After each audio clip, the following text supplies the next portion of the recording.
Hook to take third, then followed by Welsh Corgi. Batang Poblacion is by the rail.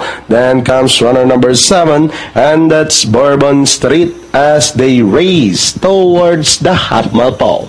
Sikat in command, running in between the runners is Welsh Corgi, then on the outside Principal Queen.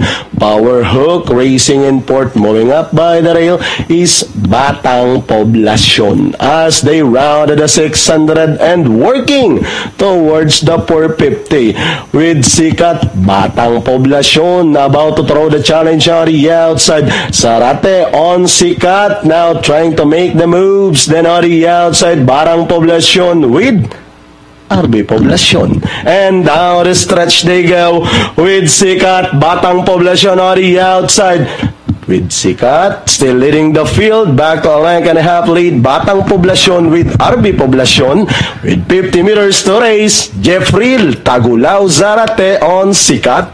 Batang Poblacion. Then comes Power Hook. Bourbon Street. 3A Principal Queen. Abacada. Hello, boss.